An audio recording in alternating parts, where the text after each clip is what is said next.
अकबरुद्दीन ओवैसी कहते हैं कि 15 मिनट के लिए मुझे छोड़ दो और मैं पूरे भारत के हिंदुओं का कत्लेआम कर दूंगा। लालू यादव और उनकी कंपनी, राजद की कंपनी कही है। पहले भी जो पार्टियां थी कांग्रेस की, तो वो भी हाथ लहरा के कहती थी, श्रीमती इंदिरा गांधी जी, कि मुसलमान मेरा भाई है। तो मुसलमान मेरा भाई है कह देने से तो काम चला नहीं। आज पाकिस्तान की औकात नहीं है कि हमारे तरफ आंख दिखा दे। अगर वो आंख दिखाएगा तो दोनों आंख उसका हम लोग निकाल लेंगे। भारत का असली वोटर भारत के गांवों में बसता है और बिहार जिस राज्य को महानगरों में एक अशिक्षित राज्य के रूप में, एक सबसे कम विकसित राज्य के रूप में, एक वो राज्य जहां सबसे ज़्यादा गरीबी लोगों को नज़र आती है, उस राज्य के रूप में अगर देखा जाता है तो वहां लोकतंत्र के पर्व का महत्व और ज़्यादा हो जाता है, क्योंकि ये लोकतंत्र ही है जो बिहार को इस स्थिति से उबार सकता है।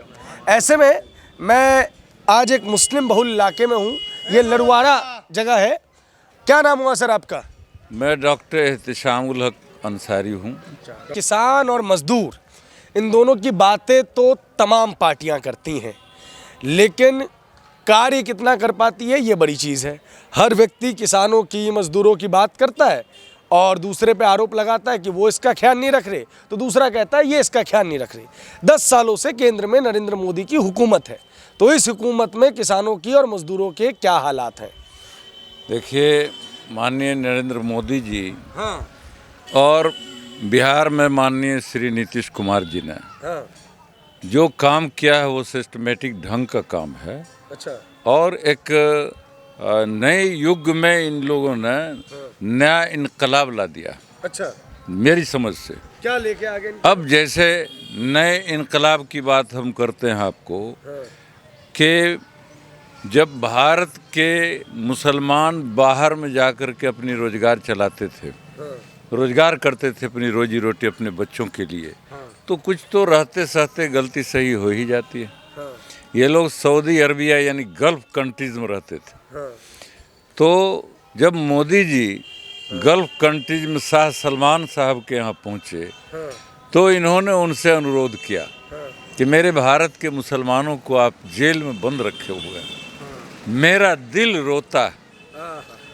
तो सलमान साहब का भी दिल रोने लगा और उन्होंने कहा कि चलिए मोदी जी, आज तक तो भारत के किसी प्रधानमंत्री ने ये अनुरोध नहीं किया था कि हमारे देश के मुसलमानों को जेल से रिहा कर दीजिए। उन्होंने 1 घंटे के अंदर में, चूँकि वहाँ तो बादशाही चलता है, उन्होंने ऑर्डर जारी किया और 1 घंटे के अंदर में सऊदी अरबिया के जेलों से सारे भारत के मुस्लिम कैदियों को रिहा कर दिया गया।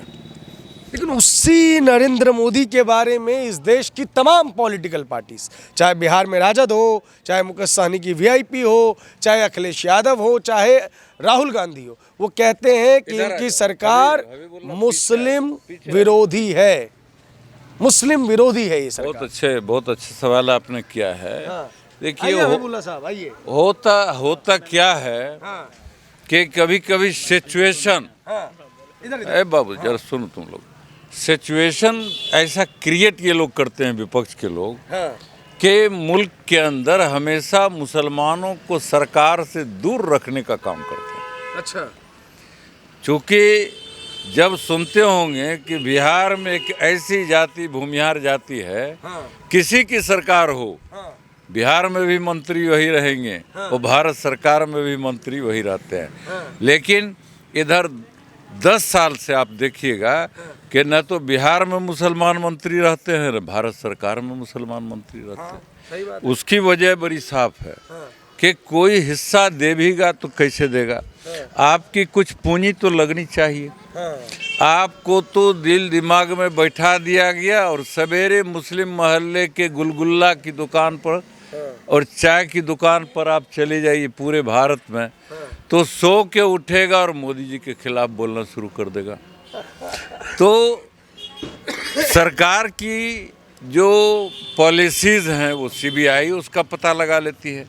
अब पार्टियों की तो हर गांव, हर कस्बे में, खास करके भारतीय जनता पार्टी इस वक्त पूरी दुनिया में सबसे मजबूत पार्टी है, जिसकी मंडल से लेके उस शाखा तक लोग उनके काज करता है, तो उनको रिपोर्ट हो जाती है।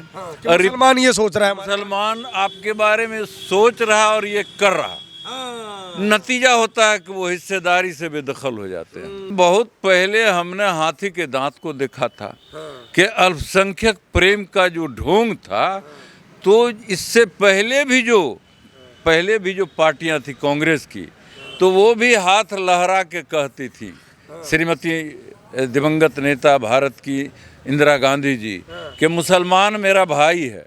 तो मुसलमान मेरा भाई है कह देने से तो काम चला नहीं। इसके जो है सरकारी सेवा में प्रतिशत कितना घट गया, माइनस माना वो हो गया 0। तो क्यों हो गया भाई? आप जब प्रेम करते थे, अब प्रेम से कहती थी कि मुसलमान मेरा भाई है, तो ये प्रतिशत क्यों घट गया? इनकी बेरोजगारी क्यों बढ़ गई? इनकी बीमारी क्यों बढ़ गई? इनको आतंकवादी किसने घोषित किया? और जब आपके गृह मंत्री थे सुशील कुमार शिंदे जी, तो आपने रात को कोर्ट चला के फांसी की सजा क्रिमिनल को दिया कि नहीं, आतंकवादियों को दिया कि नहीं? तो अगर आपने आतंकवादियों को दिया और दूसरी सरकार ने आतंकवादियों को सरहद में घुसने ही में पाबंदी लगा दिया, तो हम किसको अच्छा समझते हैं? हमारे मुल्क का आज सबसे बड़ा फायदे की बात यह है कि आज मुस्लिम नौजवान आतंकवादियों की रोक लग जाने से ये भी बेगुनाह खता नहीं फंसते हैं। नहीं तो आतंकवादी आते थे दिल्ली और मुंबई में, श्रीनगर में, जम्मू कश्मीर में, कोलकाता में, आसाम में डेरा डाल देते थे, हमारे यहाँ के लोगों को जो है वो फंसा देते थे। आज तो सरहद मजबूत हुआ कि नहीं हुआ? आज चीन भारत का नाम सुनकर, मोदी जी का नाम सुनकर कांपता है कि नहीं कांपता? आज पाकिस्तान की औकात नहीं है कि हमारे तरफ आंख दिखाए दे। अगर वो आंख दिखाएगा तो दोनों आंख उसका हम लोग निकाल लेंगे। तो अब इससे ज़्यादा मजबूत सरकार हमको अभी समय नहीं है कि हमको मिलेगा। अब मुस्लिम नौजवानों को इतना न बेरोजगार रखा गया, इतना न उसके दिल दिमाग पर ये बात जारी कर दिया अपने वोट की खातिर, चूँकि मुफ्त में उनको वोट लेना है, कुछ करना नहीं है, कुछ भरना नहीं है, इसलिए वो भावनात्मक जज्बाती बातों को मुस्लिम नौजवानों को गुमराह करके उसको बेरोजगार देखना चाहते हैं, उसको खुशहाल देखना नहीं चाहते हैं। ये जो पार्टियां भावनात्मक बात करती है, वो समझ जाइए कि वो देश के मुसलमानों का दुश्मन है। इसी भावनात्मक बात से मुझे याद आते हैं असदुद्दीन ओवैसी। बिहार में अपनी कदमों को बढ़ा रहे हैं। सीमांचल साइड में पिछली बार 5 सीटें जीत गए थे और अपने आप को इस वक्त मुसलमानों का सबसे बड़ा और अकेला नेता क्लेम करते हैं। बिहार का मुसलमान क्या सोचता है? देखिए, बिहार का या देश का या दुनिया का मुसलमान की मैं बात करता हूँ। I am Islamic scholar for the Lalit Narayan Mithila university. जी, मैं भी किसी से, वो असदुद्दीन ओवैसी चूँकि ख़ानदानी पैसे वाले के बच्चे हैं, इसलिए हो सकता है कि उनकी बात पर लोग ज़्यादा ध्यान देते होंगे। अगर लाडला, अगर तुमको खैरियत चाहते हो तो उधर चले जाओ, तो वो अगर हो सकता है कि बड़े धनवान लोग हैं, तो वो हो सकता है कि उनकी बात ज़रा ज़्यादा ज़ुबान चलती है, लेकिन भारत के मुसलमान इसको किसी भी सूरत में पसंद नहीं करते हैं।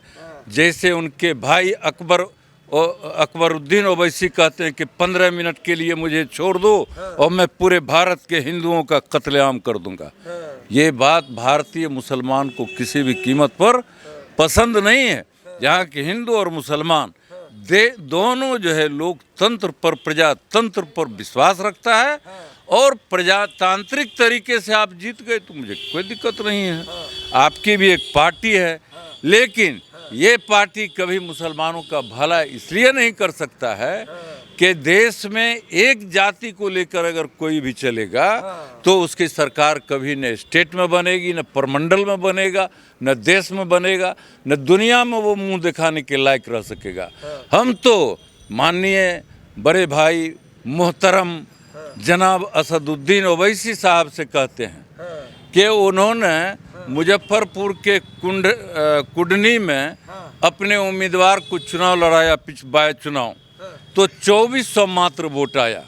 इतनी हेलीकॉप्टर उनकी चली, लेकिन ये गरीब का बेटा और मजदूर खुद भी। और जब मैं यहाँ इंडियन यूनियन मुस्लिम लीग से 2009 में चुनाव लड़ा हमने बेगूसराय विधानसभा में, तो मुझे यहाँ उस वक्त जबकि नीतीश कुमार जी का बहुत भारी वेब चल रहा था, ऐसे मौके पे हिंदू मुसलमानों ने मुझे 7,500 वोट दिया, जबकि मैंने 70,000 से ज़्यादा खर्चा नहीं किया होगा। उन्होंने 5 करोड़ खर्चा किया, लेकिन खुद मुसलमानों ने उनको नकार दिया।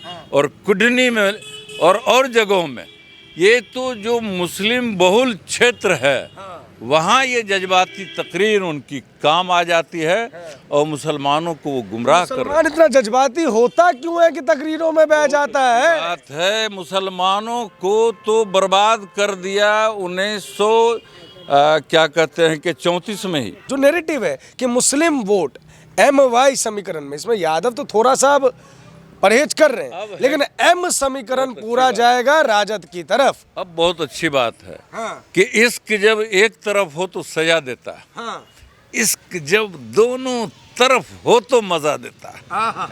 क्या बात है। ये लालू यादव और उनकी कंपनी, राजद की कंपनी कहिए। अच्छा, कंपनी पार्टी अरे समाजवाद के पुरोधा, अल्पसंख्यक के रक्षक है वो। अरे भाई, मैं तो उनको कंपनी मानता हूँ। अच्छा, इसलिए कंपनी मानता हूँ कि जब माननीय श्री लालू प्रसाद यादव जी को CBI की अदालत ने 27 साल की सजा चारा घोटाले में सुना दिया, तो बिहार के बहुत लोगों ने मांग किया था कि मुसलमानों में एक नेता बड़ा ईमानदार है और वो आपके पार्टी राजद के हैं, अब्दुल बारी सिद्दीकी साहब, आप उनको बिहार का उप मुख्यमंत्री बना दीजिए। लेकिन अपनी पत्नी को उन्होंने बना दिया था। CLP लीडर अपनी पत्नी को बनाएंगे, राज्यसभा अपनी पत्नी को बनाएंगे, और राज्यसभा धनवानों को, अशफाक करीम साहब जैसे लोगों को,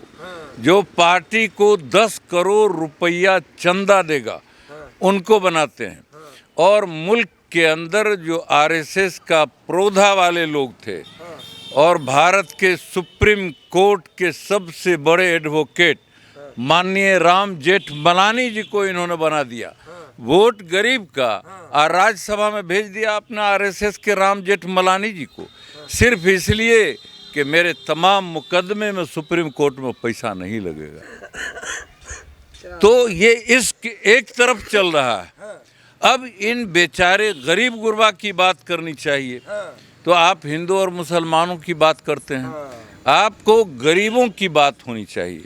और आज पूरे बिहार में आदरणीय नीतीश कुमार जी ने ये साबित कर दिया कि दुनिया में एक पहला अभिनेता है, मुख्यमंत्री है, जो गरीब मजदूरों, महिलाओं, बच्चों, अनाथ, विकलांग और किसान, छात्र, नौजवान सब के विकास के लिए उन्होंने प्लान किया। बाजाबता ऐसा नहीं, पढ़े लिखे हैं, इंजीनियर हैं, और सोशल इंजीनियरिंग किया उन्होंने। सभी जात धर्म के लोगों का हिस्सेदारी काम किया उन्होंने। ठीक है, अभी मैं आपसे बात करूंगा। एक नारा कुछ मुस्लिम भाई देते हैं, ना दूरी है ना खाई है, मोदी हमारा भाई है। ये नारा बिहार में भी है या बिहार में MY समीकरण पूरी तरीके से जिंदा है? आप नौजवान हैं, आप बताइए, क्या नाम हुआ आपका? मेरा नाम हाफिज साकिब हुसैन हुआ। हाफिज साहब हैं जी।